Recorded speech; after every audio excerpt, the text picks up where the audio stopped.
Uno cuando está empezando como yo, tiene que esforzarse y tiene que perder plata o no ganar nada, absolutamente nada con lo que hace, pero al final es como una proyección a futuro.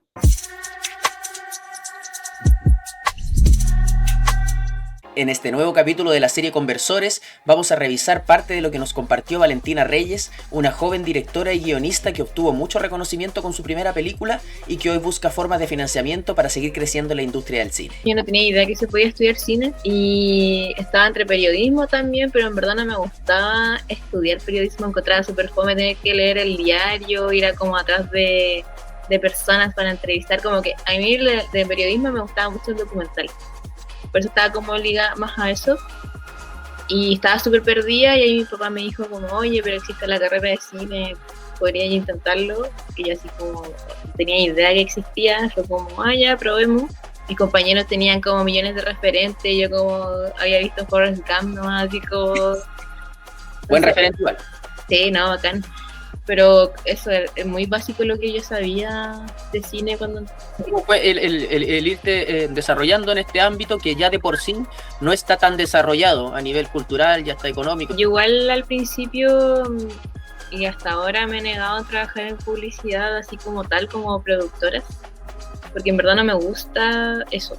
Siento que no estudié cine para terminar haciendo publicidad y en ese sentido sí ha sido más difícil poder, no sé, pues tener más sustento económico, porque el camino del cine es mucho más lento, al no haber tantas productoras, al ser tan difícil hacer películas en Chile, o sea, al tener que postular un fondo y competir con millones de personas para ser elegido entre los 3 cupos que hay, entonces es súper difícil, y por ese camino yo me he ido más a la docencia, a mí me encanta el guión, entonces me he especializado más en eso, en hacer asesorías de guión, también escribir, coescribir y hacer mis propias cosas también, pero en ese sentido, claro, lo económico es mucho más difícil cuando te vas por el camino de cine, de ficción. Aún así, tú tienes por lo menos un hito, si tú nos puedes contar la experiencia para desarrollar y después los reconocimientos que recibió Las Mujeres de mi Casa. Sí, La Mujer de mi Casa fue mi primer largo y le fue súper bien. Lamentablemente su recorrido por festivales fue en pandemia, el año 2020, entonces todas las presentaciones fueron modo pandemia.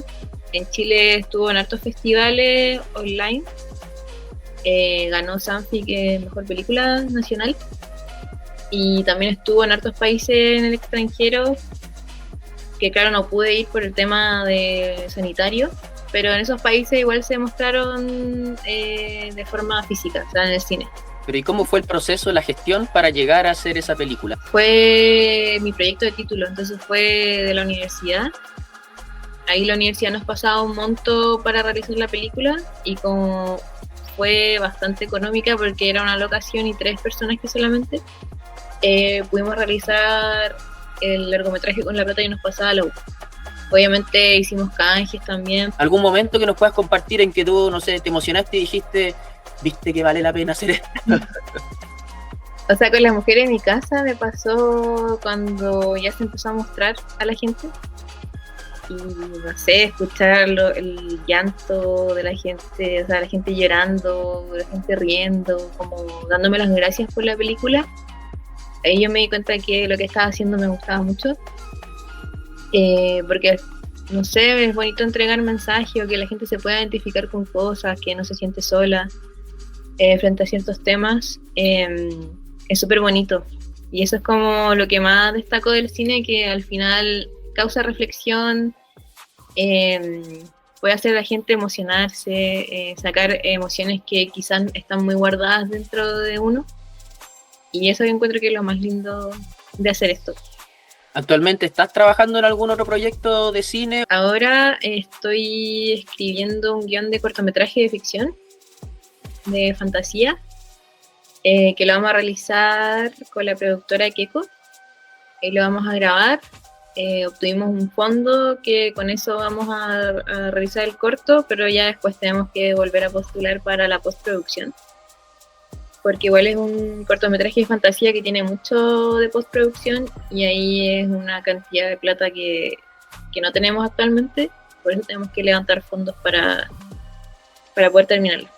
¿Tú todo esto de las postulaciones a fondo lo has ido aprendiendo por tu cuenta? ¿Te entregaron a ti dentro de tu formación como cineasta también herramientas de gestión o finanzas o ligadas a desarrollar el trabajo, pero materialmente, digamos?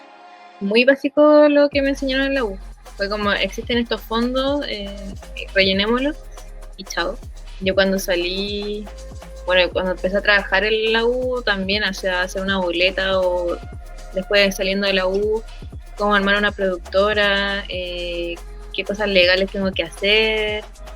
Uno es súper ignorante en ese sentido, yo no tenía idea de nada.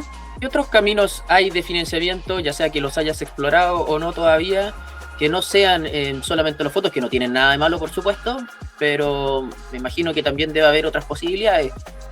Sí, o sea, con los fondos que hay es muy difícil hacer películas. O sea, aunque te ganes un fondo, tienes que igual seguir buscando financiamiento porque es súper caro hacer cine. Lo que hacen muchos es hacer coproducciones con otros países. El productor ejecutivo va a presentar tu proyecto a otros productores, no sé, puede un productor de Alemania, España, etcétera, y uno le va presentando uno a uno de esos productores del proyecto, y si a alguien le gusta, entramos a conversaciones y ahí hay una posibilidad de financiamiento extra, que eso es lo que más se hace en el cine chileno actualmente, la coproducción. Pero claro, uno tiene que ir al país a donde se esté formando este festival. En general son los festivales los que abren estos mercados.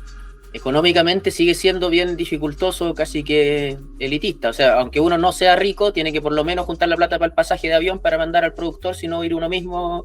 Igual existen fondos para viajar, pero claro, todo el rato es estar como postulando. Me gano no sé, puedo ir al mercado, voy a postular a este fondo para financiar mi pasaje, después hacer la película, financiar de nuevo, o sea, postular de nuevo para financiar esa película. Entonces como todo el rato hay que estar postulando. Entonces claro, uno si no tiene plata tiene que estar en esa rueda todo el rato, todos los años, esperando que abran el fondo para poder financiar. Si no ganáis, esperar otro año más, porque abre solo una vez al año, entonces súper lento. Tú entonces te estás involucrando en proyectos sin esperar que esto ya listo, yo en 3 meses más voy a recibir tanta plata por esta película. Tú cuando empiezas un proyecto audiovisual es por la pasión de hacer una buena película, un buen proyecto, más allá de si eso después te va a dar algún rédito económico. Sí, totalmente. Yo creo que nadie espera en el cine, el que hace cine de ficción o documental, espera una retribución económica en el futuro. Uno, por eso la gran mayoría de los cineastas, directores, hacen clases en todas las universidades donde haya cine, porque es como la fuente más estable que puede existir, porque claro, hacer cine, hasta uno puede perder plata haciendo cine porque, no sé, pues falta 1 millón de pesos, ya chao, yo vendo algo en mi casa y lo pongo para poder lograr esto, porque al final uno se va armando carrera y es a partir de lo que uno hace de películas, cortometrajes, donde ya después cuando uno se posiciona en el medio de la industria, te va a ir mejor y van a haber productores en Estados Unidos o en Europa que quieren trabajar contigo y financiar tus proyectos, pero eso ya es cuando te posicionas en el medio. Uno cuando está empezando como yo, tiene que esforzarse y tiene que perder plata o no ganar nada, absolutamente nada con lo que hace, pero al final es como una proyección a futuro. ¿En qué nivel crees tú que están la gente en general, o los empresarios, incluso los aparatos estatales, con respecto a entender el costo real que tiene hacer cine? La gente cree que hay que apretar el rec de la cámara y chao, pero hay gente que alimentar, o sea, el cine alimenta a 200 personas, 100 personas, dependiendo de qué tan grande sea la producción, pero hay que pagar sueldos. Uno trabaja de 6 días a la semana, 11 horas cada día, arrendar luces, arrendar cámara, entonces es algo bastante caro hacer cine, pero es necesario. O sea, yo pienso en la pandemia, ¿qué hubiéramos sido nosotros si no hubieran existido las películas, las series? O sea, es algo muy importante en la vida de las personas, porque finalmente es como el medio donde la gente se puede distraer, donde puede imaginarse otros mundos. También sirve mucho para hacer pensar a la gente cosas que no pensaría en su día a día. Entonces es súper necesario, igual que los libros, igual que la música.